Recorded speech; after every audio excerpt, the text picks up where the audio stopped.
Le gouvernement blanc d'Afrique du Sud a longtemps été condamné pour sa brutalité à l'égard de sa population noire majoritaire. Dans les années 80, ce régime d'apartheid a mis sur pied un programme bactériologique top secret, le projet COAST, dirigé par Wouter Basson, plus tard surnommé Docteur la Mort. Ce programme, qui avait pour but de mettre au point des armes pour assassiner les opposants à l'apartheid, a donné lieu à des expériences sur la population noire. Je retourne voir le député britannique Norman Baker. Peut-être a-t-il découvert un lien entre Kelly et l'Afrique du Sud au cours de sa propre enquête. Il y avait des relations entre le gouvernement britannique et le régime sud-africain. Et on peut se demander ce que le gouvernement Thatcher de l'époque savait exactement sur le projet COAST. S'il recevait des informations issues de ce projet, et même s'il le soutenait secrètement. David Kelly et Wouter Basson étaient clairement en contact depuis un certain temps. Quels étaient les liens entre David Kelly et le docteur Lamort? Et que penser des informations reçues par Dresch à propos d'un ancien chercheur du projet COAST qui aurait tenté de vendre aux États-Unis des stocks de bacilles du charbon et d'autres agents fabriqués à l'époque de l'apartheid? Est-il vrai que le bacille du charbon est en vente au marché noir? Pour le savoir, je dois aller en Afrique du Sud.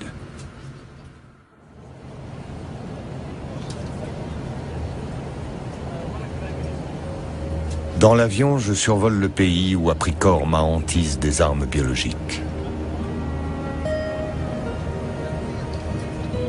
J'ai grandi en Rhodésie, une colonie britannique dirigée par sa minorité blanche.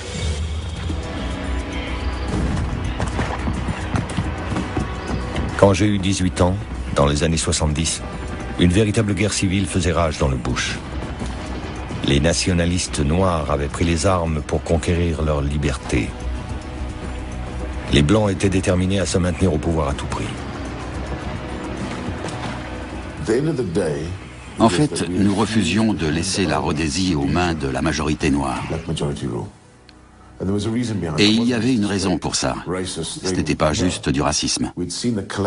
Nous avions vu s'effondrer des pays, de l'Ouganda jusqu'au Ghana.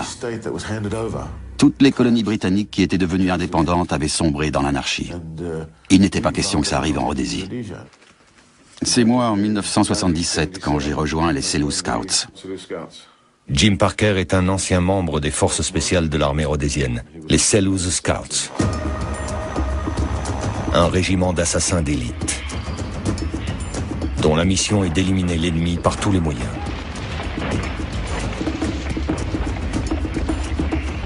Jim Parker a écrit un livre dans lequel il révèle les activités secrètes de cette unité de lutte contre l'insurrection. Alors que les combats s'étendent et que les nationalistes noirs gagnent du terrain, les Selous Scouts se tournent vers l'utilisation d'armes chimiques et biologiques. La première fois que j'ai entendu parler du bacille du charbon, c'était lors d'une mission à Wenki. Avec le médecin sur place à l'époque, on bavardait de choses et d'autres et il m'a dit « On a répandu le bacille du charbon dans la région de Nkayi et de Lupan. » En tout, il y a eu plus de 10 000 personnes qui ont été contaminées cette année-là. Un chiffre sans précédent et qui n'a jamais été révélé. Aujourd'hui encore, beaucoup nient que l'épidémie de charbon en Rhodésie, la plus importante jamais observée, ait été provoquée délibérément. Jim Parker est le premier membre des Selous Scouts à admettre publiquement que cela a pourtant été le cas. Pour finir, toute la Rhodésie, qui s'appelle aujourd'hui le Zimbabwe, a été contaminée.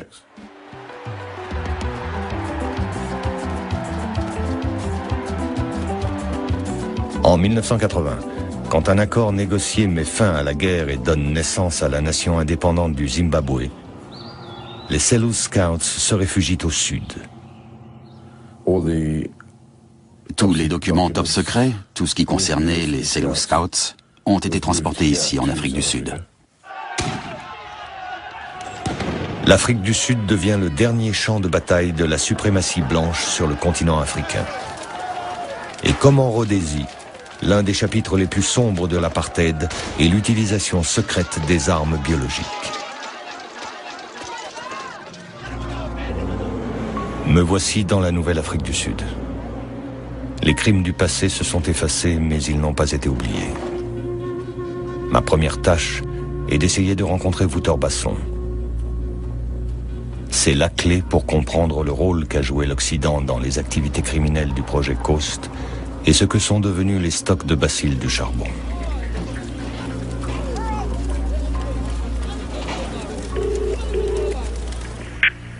Service des consultations, bonjour. Bonjour, Bob Cohen à l'appareil. Puis-je parler au docteur Basson? Il est avec un patient. Il peut vous rappeler? Le docteur Lamort ne s'est pas exprimé en public depuis plus de 5 ans. Ma démarche a peu de chances d'aboutir. Basson mène une vie bien rangée et ne paraît pas le moins du monde affecté par son sinistre passé. À l'époque de l'apartheid, Basson était le cerveau du projet Coast, qui s'inspirait de l'expérience rhodésienne. Caché derrière des sociétés écrans et des comptes offshore, soutenus par certains services secrets étrangers, les monstrueuses activités du projet Coast n'ont émergé qu'après la chute du régime blanc. I now declare that the hearing of the Truth and Reconciliation Commission is now in session. En 1996, la commission Vérité et Réconciliation est mise sur pied pour permettre aux victimes de l'apartheid de témoigner. Elle encourage aussi les anciens membres des services de sécurité à confesser publiquement leurs crimes en échange d'une amnistie. Les enquêteurs de la commission découvrent les documents secrets du projet Coast, dissimulés par Basson.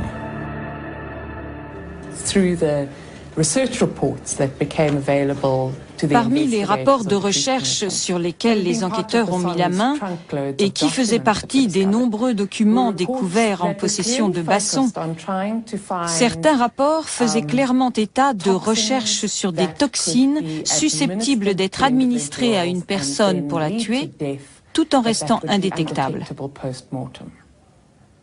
Il s'agissait de tuer les gens sans se faire prendre.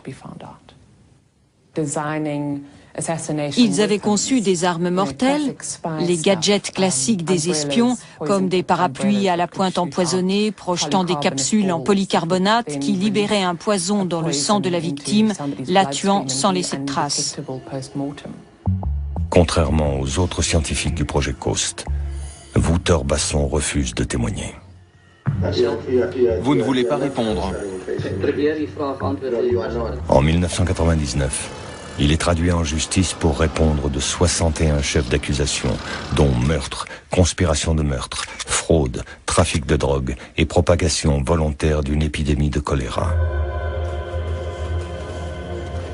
Durant les 3 années de son procès, les témoins se succèdent pour décrire les horreurs commises par le projet Coast sous ses ordres directs. Il est apparu lors des audiences qu'il était aussi lié à un réseau clandestin international bien plus trouble de trafic d'armes chimiques et biologiques. Le 22 avril 2002, au terme de 30 mois de procès, Basson est acquitté de tous les chefs d'accusation.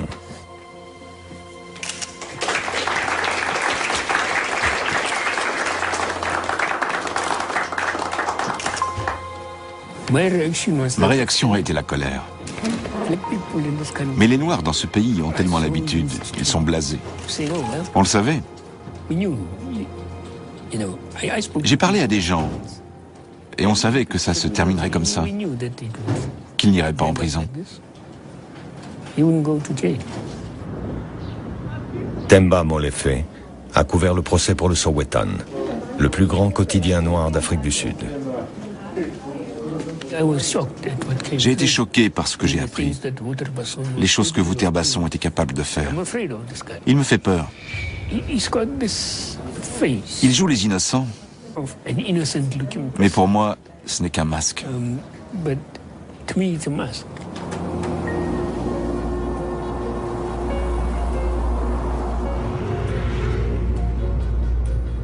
Bonsoir, docteur Basson. Bob Cohen, à l'appareil. Je voudrais savoir si vous avez reçu mon mail. Nous avons demain et vendredi et samedi. Alors samedi peut-être. Est-ce qu'on peut essayer pour samedi? Qu'est-ce que vous diriez de samedi soir? Je vais voir comment se passe la journée pour décider d'une heure précise. Ok.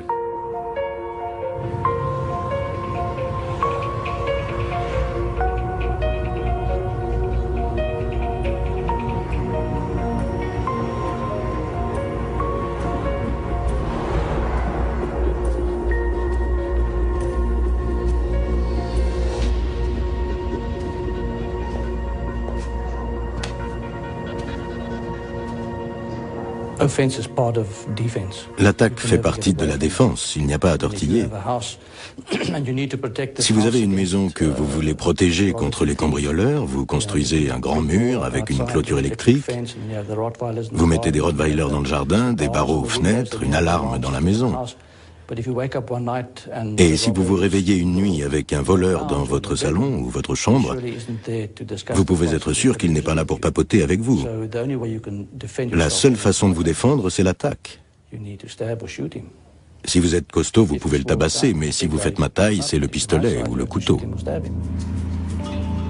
Basson a toujours soutenu que l'autodéfense était l'unique motivation du projet Coast. Et pour se défendre, l'Afrique du Sud blanche disposait d'alliés puissants en Occident.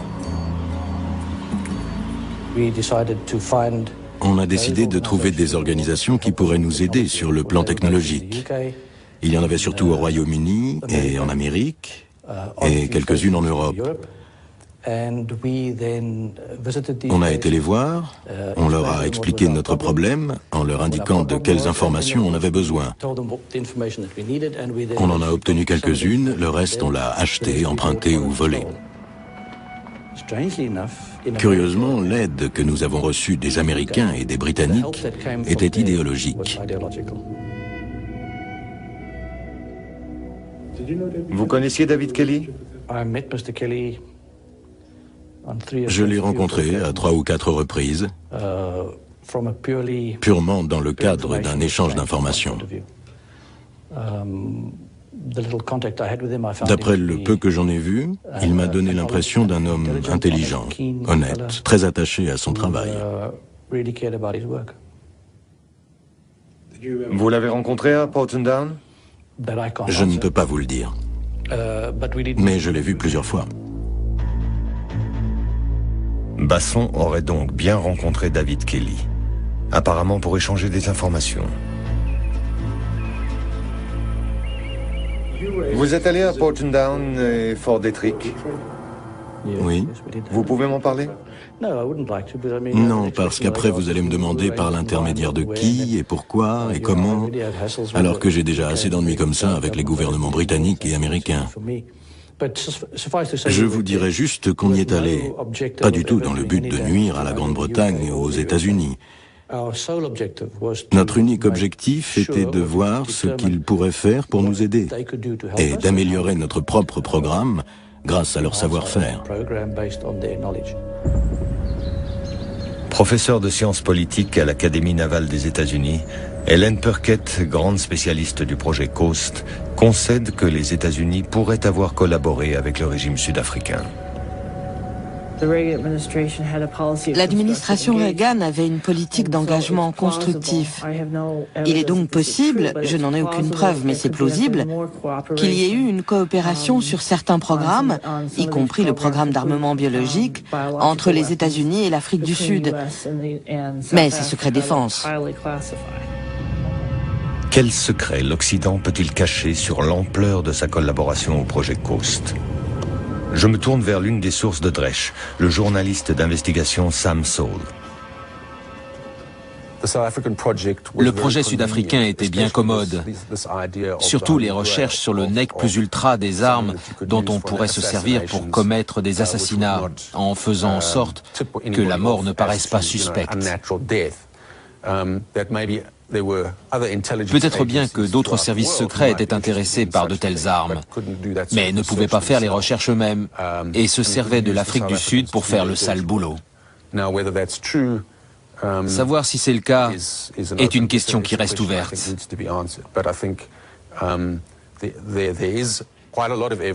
Mais beaucoup d'éléments indiquent que Basson a effectivement reçu l'aide des pays occidentaux. La visite de Larry Ford, par exemple. Larry Ford.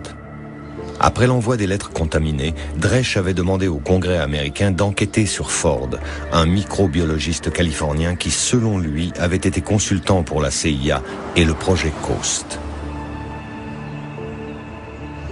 Dresch m'oriente vers une autre de ses sources, un agent de sécurité dans un studio de cinéma hollywoodien. Voici Irvine, Californie, un lieu où vos rêves deviennent réalité. Même vos cauchemars. Surtout vos cauchemars. Dans les années 80, Peter Fitzpatrick, informateur du FBI, s'était introduit parmi les proches de Larry Ford. Un matin, en 2000, il regardait la télévision. Le docteur Larry Ford et son associé étaient propriétaires de cette compagnie pharmaceutique à Irvine. Ils espéraient gagner des millions avec un suppositoire censé prévenir la transmission du sida. Il y a 2 semaines, tout a changé. L'associé de Ford, James Riley, a reçu une balle dans la tête dans le parking de la société. Il n'est pas mort et la police a axé son enquête sur Ford.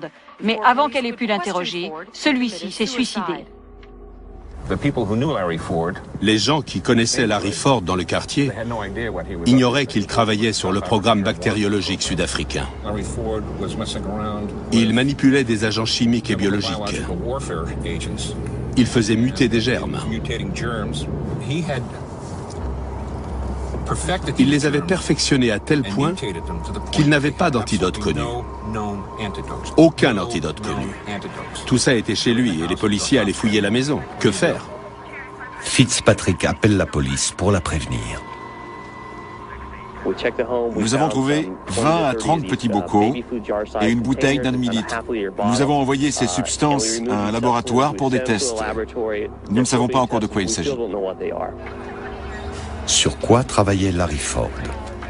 Et pour le compte de qui? C'était un type merveilleux, complètement fou. Il débarquait en Afrique du Sud après avoir pris l'avion avec ses poches de pantalon pleines de petites fioles qui contenaient de nouveaux organismes capables, selon lui, de faire des choses merveilleuses.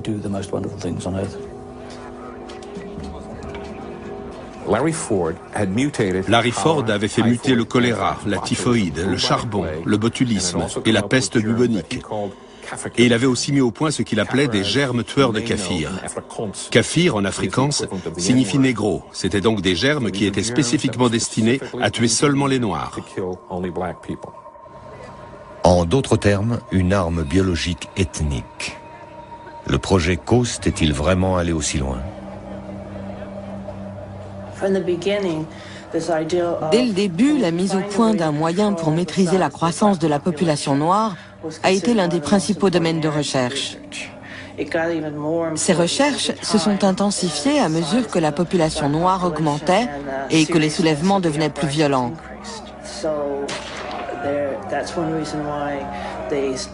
C'est une des raisons pour lesquelles ils ont commencé à travailler sur des modifications génétiques, à faire des recherches pour essayer d'élaborer des contraceptifs afin de stériliser les Noirs à leur insu.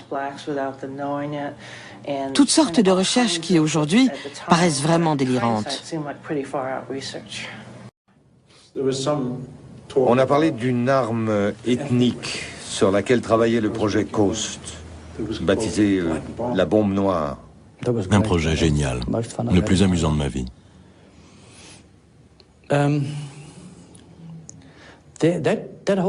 Tout cet épisode de l'arme ethnique a été parfaitement exposé lors du procès.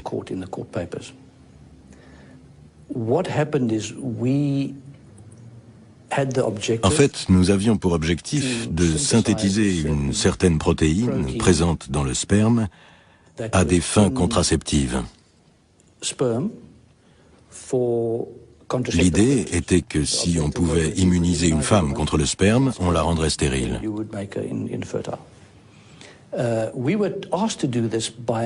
Ces recherches nous ont été demandées par un autre pays qui avait un problème d'explosion démographique dans le cadre d'un échange de technologies. Ils nous ont donné certaines choses et nous ont demandé de faire ça pour eux. Je parviens à me procurer le dossier du FBI sur Larry Ford, mais bon nombre de pages ont été censurées pour des raisons de sécurité nationale. Cela laisse peu d'indices quant à son travail supposé sur une arme raciale et ses liens réels avec les renseignements américains. Les gouvernements britanniques et américains se sont donné beaucoup de mal pour faire disparaître les preuves du projet Coast. Ils ont fait pression sur l'Afrique du Sud pour qu'elle détruise ses stocks d'armes biologiques et tous les documents s'y rapportant. Basson affirme que ces stocks ont été jetés à la mer. L'eau de mer a un tel pouvoir oxydant que tout disparaît très vite. On a tout lancé après plusieurs heures de vol, je ne sais pas exactement où, j'étais assis à l'arrière de l'avion, mais le pilote doit le savoir. À un certain moment, il a ouvert la porte, on a tout jeté et on est rentré. Dresch se procure un rapport top secret de l'armée sud-africaine au président Mandela, déclarant que les stocks du projet Coast ont été détruits. Mais il découvre aussi que quelques mois après l'envoi des lettres contaminées, un ancien scientifique du projet Coast, Dan Goosen, a tenté de vendre à Washington ces germes qui avaient été soi-disant jetés à la mer.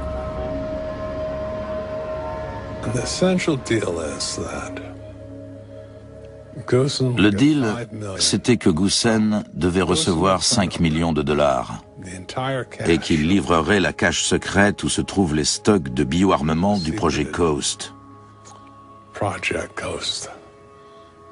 parmi lesquels il y aurait environ 70 souches du bacille du charbon, dont plus d'une douzaine seraient extrêmement virulentes. Des tractations de haut niveau s'engagent avec des agents du FBI et de la CIA, puis s'interrompent au dernier moment. En utilisant Dresch comme source, Sam Saul révèle l'affaire en Afrique du Sud.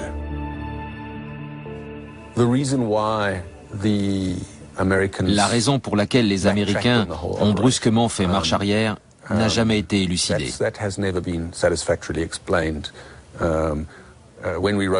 Quand nous avons écrit l'article, nous avons appelé le FBI et la CIA, mais ils n'ont pas voulu faire de commentaires. C'était d'ailleurs assez amusant. Donc oui, il reste beaucoup de points d'interrogation.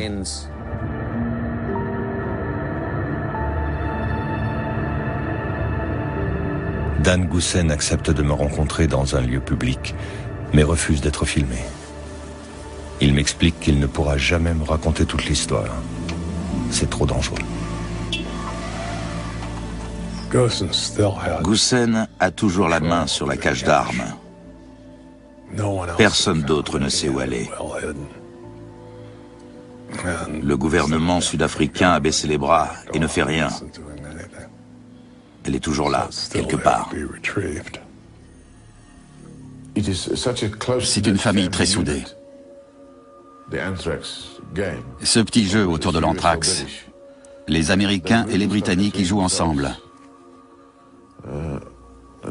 Et c'est prouvé. Tous les gouvernements tremblent dans ces affaires louches. Et ils ne s'arrêteront pas. Pourquoi le feraient-ils ? Je suis sûr qu'aujourd'hui encore, ils sont mouillés jusqu'au cou.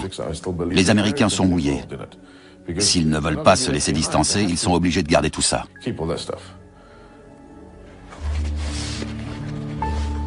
Lors de mon dernier jour en Afrique du Sud, j'étudie les archives du projet Coast et j'y trouve la trace de visites faites par des scientifiques sud-africains à des laboratoires biologiques privés et étatiques en Europe et en Amérique. San Antonio, la Nouvelle-Orléans, Jackson.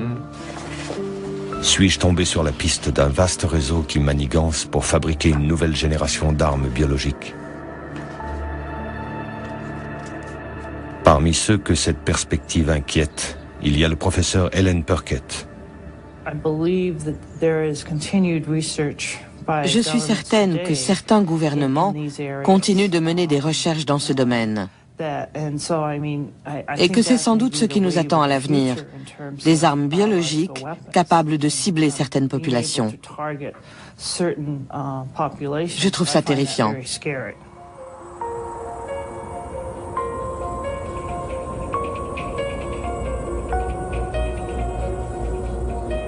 Je m'enfonce plus profondément encore dans ce que Dresch, désormais mourant, a appelé les chemins de traverse.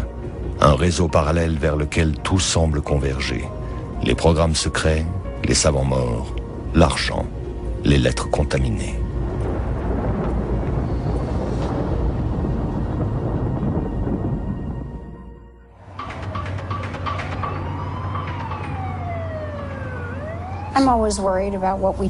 Je m'inquiète toujours de ce que nous ignorons dans un domaine qui est par nature aussi secret et politiquement sensible et potentiellement aussi explosif sur le plan diplomatique.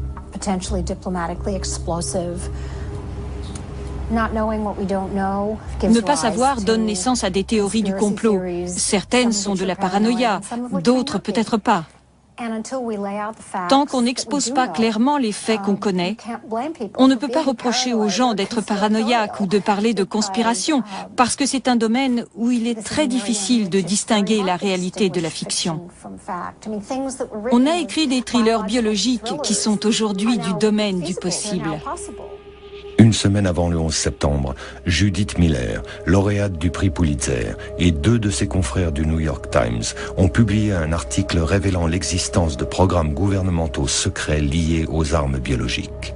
L'un des plus controversés s'appelait Clear Vision. C'était un projet de la CIA qui avait pour but de recréer des armes qu'on soupçonnait l'Union soviétique d'avoir conçues pour les utiliser contre nous. Des ogives, des petites bombes, des dispositifs pour disséminer l'immense arsenal biologique que l'URSS possédait avant son effondrement. Un autre programme secret sur le bacille du charbon impliquait la CIA et Battelle, un laboratoire privé travaillant pour la sécurité nationale. Battelle intervenait comme sous-traitant sur le projet Jefferson. Son objectif était d'essayer de voir si les Soviétiques avaient pu réussir à associer 2 agents pour cultiver un bacille du charbon capable de résister à notre vaccin. Pendant de longues années, on s'est efforcé de reproduire ce bacille dans un labo top secret de la banlieue de Columbus, en Ohio.